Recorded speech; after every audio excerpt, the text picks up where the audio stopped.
चीते, ये क्या है? अरे क्या बताएं संतू जी, पहले हसीना मैडम, फिर अब पुष्पा जी भी आ गई बवाल कोरोना के चपेट में। वो भी 14 दिन के लिए क्वारंटाइन हो गई। तो सोचिए ना, एकदम थाना ना ऐसे एकदम सूना सूना सा हो गया था। तो हम इन दोनों लोग का कटआउट लेकर आए कि जब कभी हमारा इसे दिल करेगा इन लोग से बात करने का, जब कभी हम इन लोग को मिस करेंगे ना, तो इन लोग से बतिया लेंगे। मैडम चाय पीजिएगा? नहीं? ओके। कुछ खाइएगा? नहीं? चीते, हाँ, ये तूने बहुत अच्छा किया। इन दोनों के बिना थाना ना बहुत सुना सुना लग रहा था, है ना? मैं डर गया। हाँ, तुमको देख के हम लोग भी डर गए। इसके कटआउट किसने लाए? हम लाए बिल्ले। तुमने? हो। चीते, जिंदगी में पहली बार ढंग का काम किया। थैंक्स यार। Very good. अब तो मैं पुष्पा जी से एकदम कड़क में बात करूंगा। पुष्पा जी, मैं रोज रोज खाने में बैगन नहीं खाऊंगा।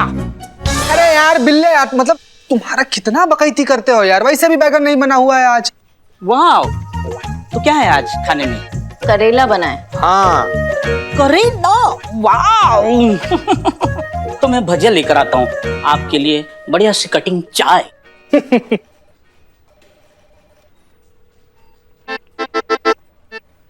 संतू जी,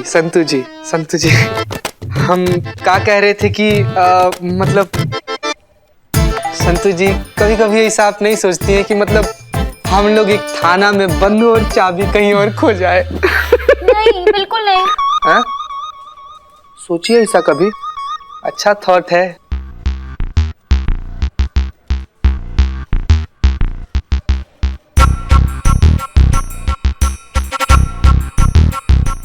जी कहिए, एनी प्रॉब्लम? कंप्लेन? सवाल नहीं।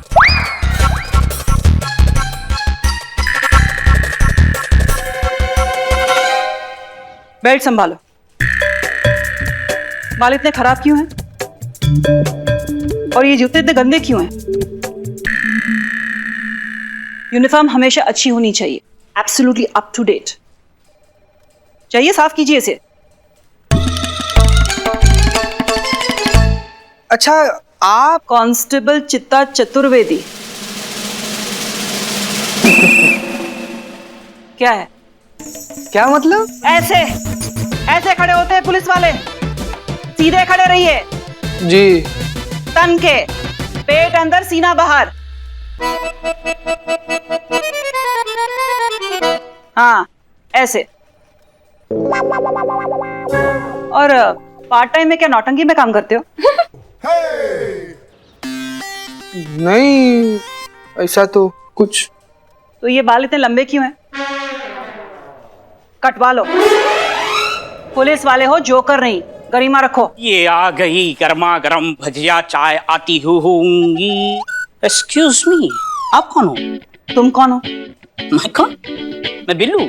कौन Billu? Billu the spy. Billu the spy मतलब? बिल्लू द स्पाई मतलब कौन है ये, और मुझसे इतने सवाल क्यों कर रहे हो? होगा। हमने पूछा कौन हो तुम? कौन हो तुम? मैं हूँ बिल्लू द स्पाई, कैदी कम चोर हाउस। वो उधर, वो लॉकअप में मैं रहता हूँ। मेरा घर है बिल्लू निवास। मैं स्वीट हो। अच्छा, मतलब कैदी है ये? हाँ। और ऐसे खुला घूम रहा है? अरे भाई, एक बात बताइए, इस थाने में कोई कायदा कानून है कि नहीं? कि ड्यूटी के नाम पे बस पकौड़े ही खा रहे हो आप लोग? हाँ? कौन है कौन नहीं? तो करिश्मा मैडम के स्टाइल में बात भी कर रही है। पूछो ना, उनको पूछो ना। तुमसे क्यों पूछ रहे हो? तुम पूछो ना। ये क्या खुसुर फुसुर चल रही है? मैडम आप हैं कौन, और कौन आपको ये अधिकार दिया हम लोग का क्लास लेने का? तब से आप ऐसे सवाल किए जा रही हैं मैडम। कौन है? सवाल नहीं, सरकार है हम। हाँ? गिरी हुई या जो गिरने वाली है वो? Shut up. हम बबीता सरकार हैं। कौन बबीता सरकार? कौन? ये सवाल आप अपनी करिश्मा मैडम से पूछिएगा कि कौन है बबीता सरकार। हाँ, लेकिन आप एक भी आगे सवाल पूछा है तो आज के बाद एक ही बात रट्टी फिरोगी कि कोतवाल जी देखे तो बहुत, और तुम सा ना देखा।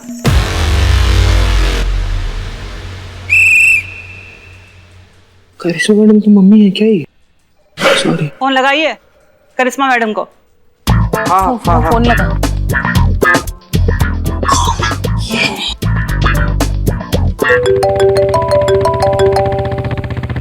उठाया? रिंग हो रहा है। माँ कौन है सुबह सुबह? अम्मा बोलो चीता, क्या फोन कर रहे हो सुबह सुबह तुम यार? उठा लिया, मैडम उठा ली। पूछिए अभी तक आई क्यों नहीं, कहाँ रह गई? करिश्मा मैडम अभी तक थाना क्यों नहीं आई, कहाँ रह गई आप? अम्मा टोपा हो गए ना। मतलब अब तुमको फोन करके हम पहले बताएंगे कि चीता हम यहाँ तक पहुँचे हैं, यहाँ रह गए हैं, यहाँ थे, बेटा आ रहे हैं थाने, अभी बताते हैं तुमको कि हम कहाँ रह गए थे। मैडम जी हम नहीं पूछ रहे हैं, यहाँ पर थाना में कोई आया हुआ है वो पूछ रहा है। पपीता नाम है उन बबीता जी नाम है उनका।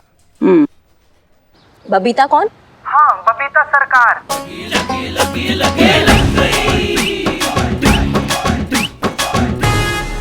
बबीता सरकार वो कैसे आ गई? उसे बोलो आज मेरा नवरात्रि का उपवास है, आते वक्त फल लेकर आए। हाँ, सुन लिए हम लाते हैं। उनको बोल दो जो हुकुम सरकार। बोल रही हैं जो हुकुम सरकार। ला देंगे वो। मैडम एक तो ना इसे पर्सनल लेवल पर सवाल था हमारा, आप जानती हैं क्या इनको? अरे आते आते हम लोग पर धौंस जमाना शुरू कर दी। कौन है? देखो चीते हम थाने पहुंच रहे हैं, वहाँ आके तुमको समझाते हैं कि ये कौन है। तब तक के लिए जैसा वो कहे ना बिल्कुल वैसा ही तुम करना, और उनसे सवाल बिल्कुल मत करना। जितना सवाल पूछोगे उतना भड़केंगे और अपना भौकाल दिखा देंगे। हाँ वो तो है मैडम। एक मिनट। तो ठीक है, वो जैसा कहे ना बिल्कुल वैसा करना। हम बस पहुंच रहे हैं उनका सामान लेके। जी मैडम। चलो रखते हैं, bye.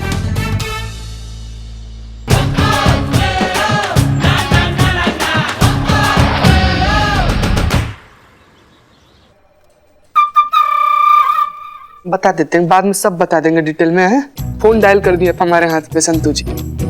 Sorry madam. Pushpa ji का डेस्क कहाँ है? यही है मैडम, ये रहा, ये है। और हाँ चेंज करके आते हैं। चेंज करने की जरूरत ही नहीं है, डेस्क तो अच्छा है। उफ, मासूमियत। मजा आएगा। मजा आएगा। माँ का व्रत है मैडम जी। हाँ एप्पल बहुत पसंद है। जी पसंद है। मैडम जी ये संतरे पसंद है? नहीं संतरे नहीं पसंद हमें। क्यों? हमें नहीं पसंद, तुमको का? तो अच्छा मैडम जी आपको ये पीले वाले संतरे पसंद होंगे नहीं? नहीं हमको पीले वाले भी नहीं पसंद। तो फिर आप ले क्यों रही हैं? किसी और के लिए ले रहे हैं। तो आपको क्या लेना है? कुछ नहीं। तो मैडम जी आप क्या खाएंगी? अम्मा हमारा व्रत नहीं है। अभी अभी तो हमने पूछा था आपका व्रत है कि नहीं, आपने बोला व्रत है। अम्मा चुप, एक सवाल और किया ना आप तो निचोड़ के शिकंजी बना डालेंगे तुम्हारा। हमारे दिमाग का हवाई जहाज बना दिया तुमने बकर बकर करके। पकड़ो ये, डालो इसमें फ्रूट्स।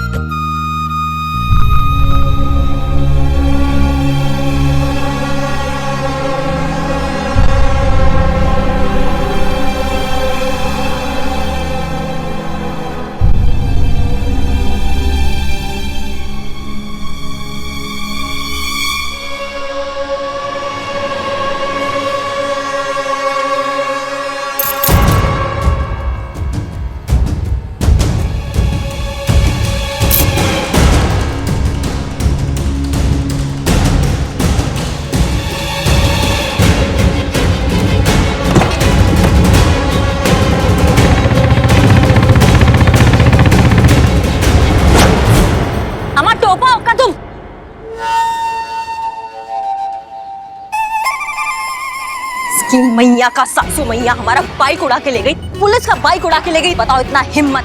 लगता है इसका जिंदगी से ना संबंध खराब हो गए, क्योंकि इसको अब हम दिखाएंगे अपना भौकाल। मैडम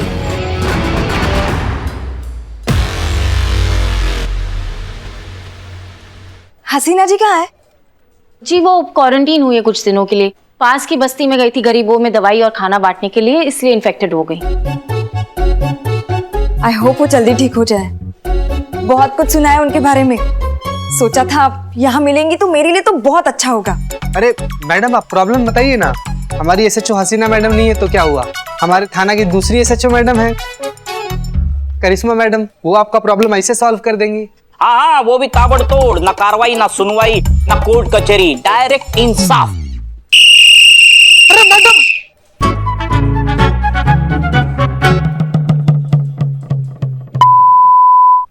संतोष जी, संतोष शर्मा। हाँ, घर जाऊं? नहीं, रिपोर्ट लिखिए। हाँ हाँ। लखनऊ महिला पुलिस थाना सदैव आपकी सेवा में तत्पर। बताइए क्या प्रॉब्लम है, किसके खिलाफ आपको रिपोर्ट लिखानी है? अपने अपने? वही तो, अपने भी कभी कभी ऐसा काम कर जाते हैं ना कि यकीन नहीं होता। पर देखिए, अपने हो या पराये हो, अपराधी तो अपराधी होता है ना। अब आप ये मुझे बताइए कि आपके अपने का नाम क्या है? कभी कभी हमको भरोसा नहीं होता है कि कोई भी इतना स्मार्ट कैसे हो सकता है संतू जी। नहीं नहीं, अपने मतलब मेरे खुद के अगेंस्ट। हैं? मतलब आपको अपने ही खिलाफ रिपोर्ट लिखवाना है? जी, आपने ऐसा क्या किया कि आपको खुद के खिलाफ कंप्लेन लिखानी है? हाँ। अभी थोड़ी देर पहले मैंने एक बाइक चुराई है मार्केट से, और वो भी किसी पुलिस वाले की। तो मेरे हिसाब से तो ये सीरियस क्राइम है। तो इसके लिए आप मेरे अगेंस्ट एक एफआईआर फाइल कीजिए और कानूनी कार्रवाई कीजिए मुझ पर। कुछ नहीं हो सकता। मतलब इतने अच्छे और ईमानदार चोर का हमारे चोर बिरादरी में कुछ नहीं हो सकता। यार रिजेक्ट, करियर खत्म।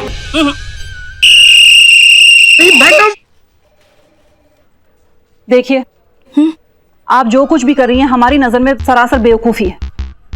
आप अच्छे भले खानदान की दिख रही हैं। एक काम कीजिए, आप बाइक यहीं छोड़कर घर चली जाइए। जिसकी बाइक होगी हम उसे पहुंचा देंगे, ठीक है? मेरे अगेंस्ट एफआईआर लिखवाए बिना मैं यहाँ से नहीं जाऊंगी। आपको मेरी एफआईआर लिखनी होगी।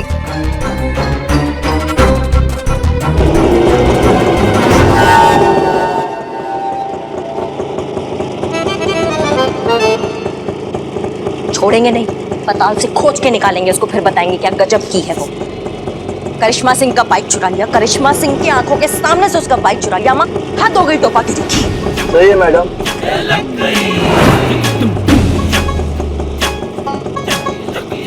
कटो। क्या बात है मैडम, आप ऑटो से मतलब बाइक से आ पाती थी ना? नहीं तो क्या हवाई जहाज से आए यहाँ पे? नहीं, आइडिया तो बुरा नहीं है, लेकिन यहाँ पार कहाँ करेंगे, जगह नहीं है। अम्मा चुप। जिसको देखो आज फालतू का बात कर करके ना हमको पकड़ डाला आज। अब हमारा बाइक हम बैठे नहीं बैठे, चलाए ना चलाए, ऑटो में बैठे, उड़न खटोले में बैठे, तुम कौन होते बिना साइलेंसर के धुआं छोड़ने वाले? अम्मा चलते फिरते नजर आओ, वरना ऐसा कंटाप मारेंगे ना कि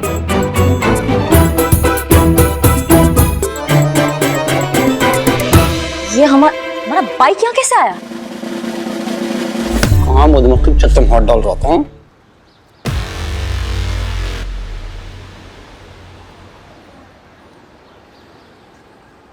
नहीं, हम तो कंप्लेंट लिखवाएंगे और आपको लिखनी पड़ेगी। आप समझने की कोशिश कीजिए। आप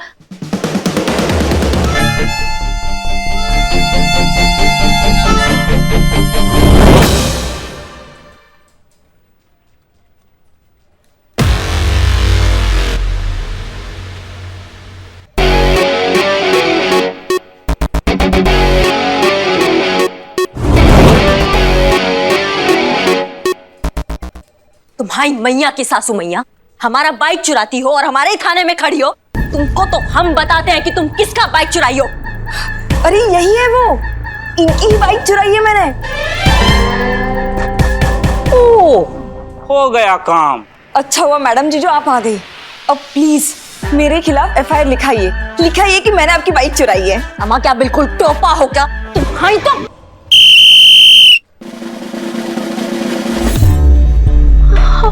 अब जय हिंद मैडम। जय हिंद।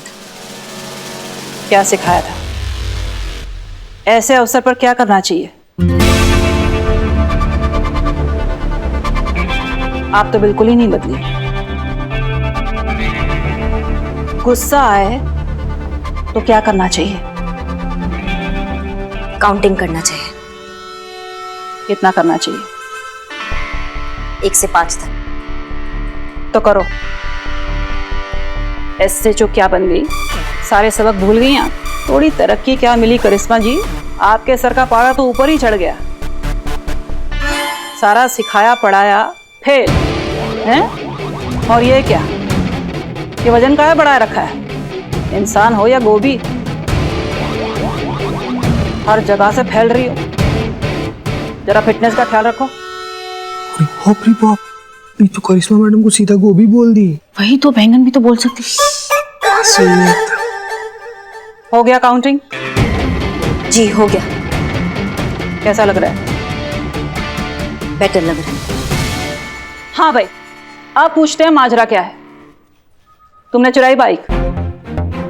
जी तुम्हें पता था कि बाइक इनकी है, जी। फिर भी चुराने का हिम्मत किया, वो भी करिश्मा सिंह का बाइक। डायरेक्ट शेर के मुंह में हाथ डाल दिए। क्या है भाई, ऐसा क्या दुश्मनी हो गया जिंदगी से? देखिए, आपको मेरे साथ जो करना है आप कीजिए। आप सजा देना चाहती है दीजिए, आप मारना चाहती है मारिए, लेकिन प्लीज मेरे अगेंस्ट एफआईआर फाइल कीजिए प्लीज। अम्मा क्या क्या बिल्कुल ही पगला गई हो? यहाँ लोग एफआईआर से भागते, तुम एफआईआर लिखवाने आई हो? क्या क्या चल रहा है ये? क्योंकि मैं खुद को जिंदा साबित करना चाहती हूँ। साबित करना चाहती हूँ कि मैं हूं, मरी नहीं हूं मैं।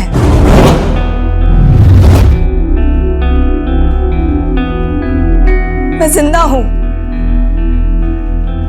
आपकी तरह, इनकी तरह, आप सबकी तरह।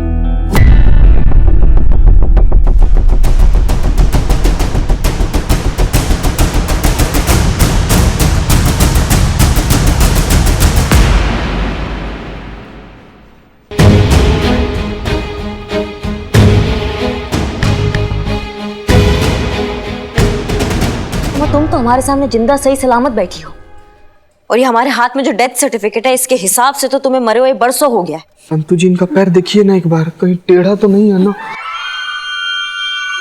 आप श्योर है ना मैडम? नहीं, क्या चक्कर चल रहा है ये बताओगी, समझाओगी हमको? पिछले 7 सालों से यही प्रूव करने की कोशिश कर रही हूँ मैडम कि मैं जिंदा हूँ, लेकिन कोई मुझ पर यकीन नहीं कर रहा। हर कोई इस डेथ सर्टिफिकेट को सच मान रहा है। कहां कहां नहीं गई मैं, सारे डिपार्टमेंट की खाक छान ली खुद को जिंदा साबित करने के लिए। कुछ नहीं हुआ। खुद का घर खरीदना चाहती थी मैं, लोन देने वालों ने लोन देने से इनकार कर दिया। मरे हुए लोगों को कोई लोन देता है भला? किराए के घर में रहती थी, वो भी छोड़ना पड़ा। कुछ दिनों से एक छोटे से तंग कमरे में रह रही थी, वो भी किसी मुंह बोले अंकल ने मुझ पे दया करके मुझे रहने दिया था। वही बच्चों को ट्यूशन पढ़ाकर खर्चा चला रही थी, पर आज वो भी छोड़ना पड़ा। क्यों?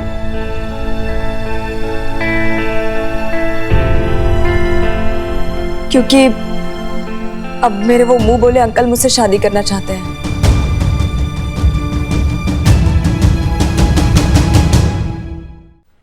अब उन्हें अचानक मुझ में एक हेल्पलेस मजबूर लड़की की जगह उनकी भावी पत्नी नजर आ रही है।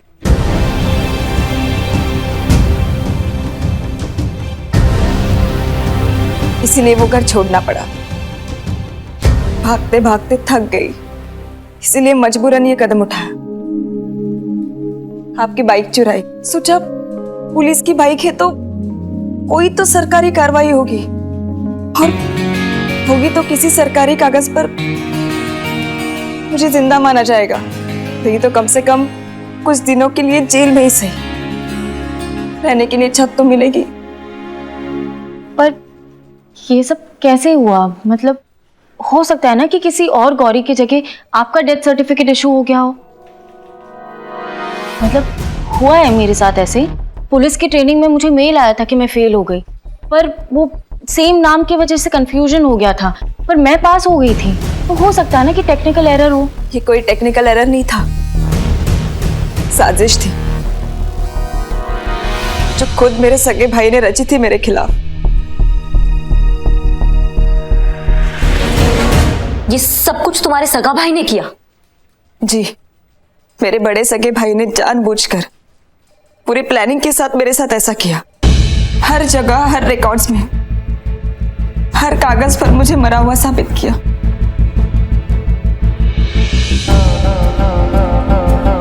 आपके अपने सगे भाई ने? काहे? उस जमीन के लिए जो मेरे पिताजी मेरे नाम छोड़कर चले गए। आज की डेट में उसकी वैल्यू करोड़ों में है। उसी जमीन को हथियाने के लिए मेरे भाई ने मुझे पेपर्स पे मरा हुआ साबित किया और मुझसे मेरी वो जमीन हड़प ली। सच कहूं तो मेरे पास अपना कुछ भी नहीं है, अपना नाम तक नहीं।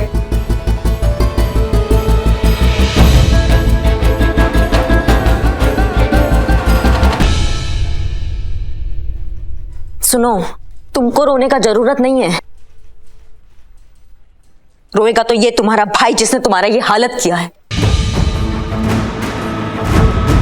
कौन है ये कलयुगी भाई जिसने तुम्हारे साथ ऐसा धोखाधड़ी किया? नाम बताओ हमको उसका। रविंद्र अस्थाना।